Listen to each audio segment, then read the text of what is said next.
अतर मुनि की अनसुरिया ने सत्य का बाग लगाया था। अतर मुनि की प्रिया ने सत्य का लगाया था। ब्रह्मा विष्णु शिव शंकर उसका सत्य अजमाने आए थे। ब्रह्मा शिव शंकर उसका सत्य अजमाने आए थे। बालक का रूप बनाया कति आए नहीं पिछाड़े। मैं बालक का रूप बनाया कति नहीं पिछाड़े। मैं तीव्रता पार तार दे अरे गड़ी जान भगवान किए पतिव्रता पर तार दे अरे भगवान की पतिव्रता। ब्राह्मण की लड़की थी कंगले गेला ब्याई थी। पतिव्रता की लड़की व कंगले गेला ब्याई थी। ओ बोला मैं जलसा देखूँ ठोकर मनाई थी। ओ बोला मैं जलसा देखूँ गाल ठोकाई थी। वाकती नहीं शरमाई वारा मैं आण के वाकती नहीं शरमाई।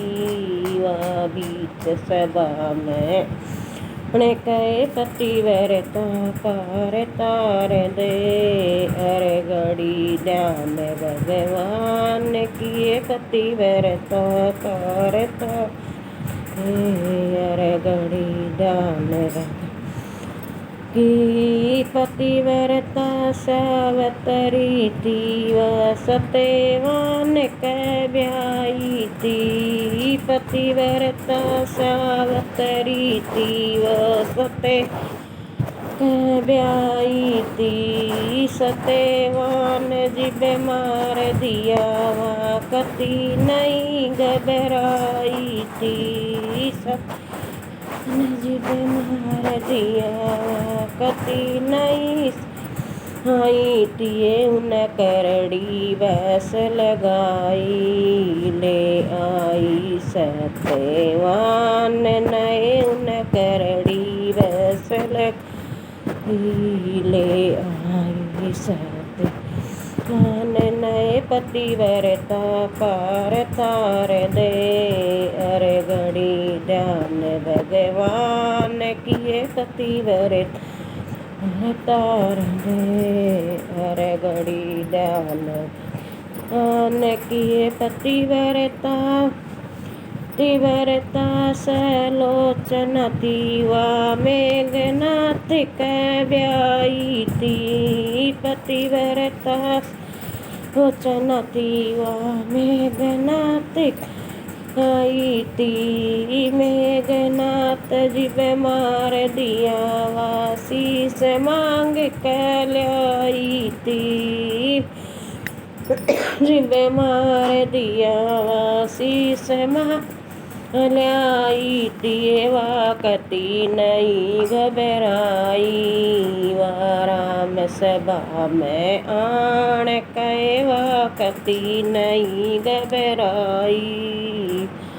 हम सभा आण कहे पतिव्रता पार तार दे अरे गड़ी ध्यान भगवान किए पतिव्रता पूरे ध्यान भगवान की पतिव्रता वंदारी थी। व आंधे गेला ब्याई थी। पति गांधारी थी व आंधे गेला ब्याई थी। अपना धर्म निभावण खातर पति की तरिया रही थी।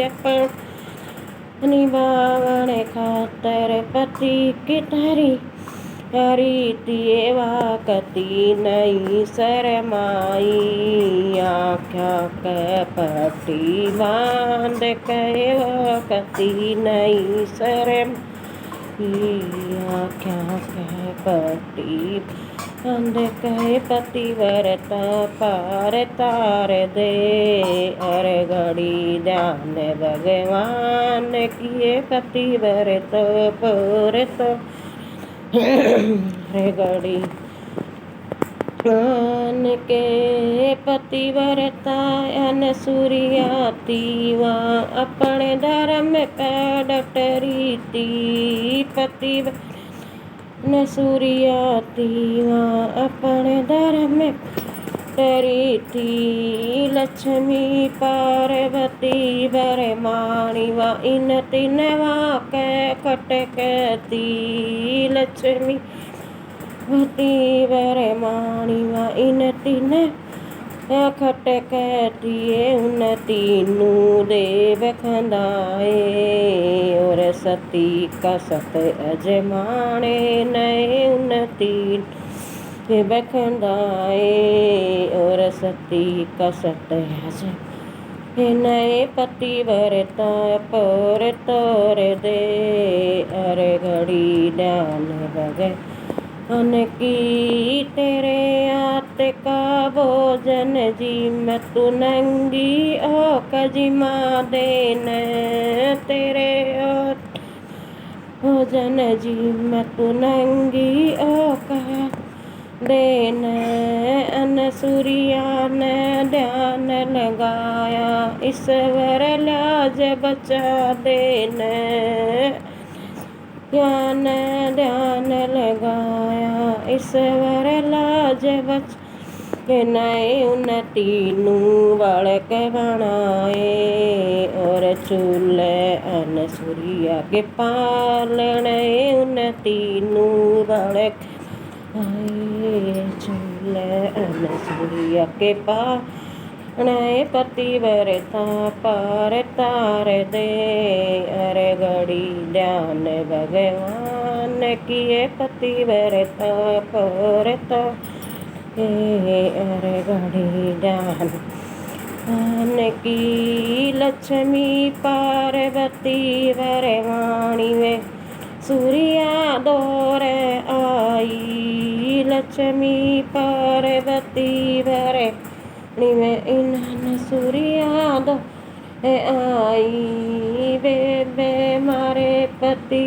लौटा दे 6 महीने हो गए आए मारे पति लौटा दे 6 महीने आए बे मारे पति लौटा दे 6 महीने होंगे आया नए बे मारे पति लौटा 6 महीने होंगे नए पतिव्रता पार तार दे अरे घड़ी ध्यान भगवान किए पतिव्रता पूरता अरे घड़ी ध्यान की असकन अन सूर्या बोली अपने अपने पिछाण लो अस अन सूर्या बोली अपने अपने पिछाण लो थमे अपने अपने पिछाणो थमे ठाइयो सही पिछाण कहे अपने थमे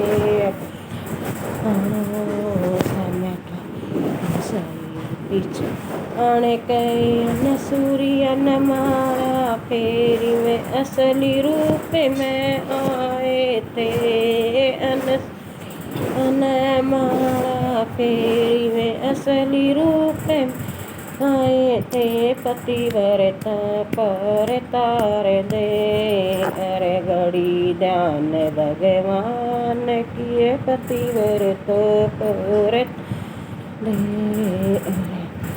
ध्यान भगवान किए वे अपने अपने लेगी उनका तोड़ दिया अभिमान अपने लेगी उनका तोड़ दिया अभिमान। राम राम जी।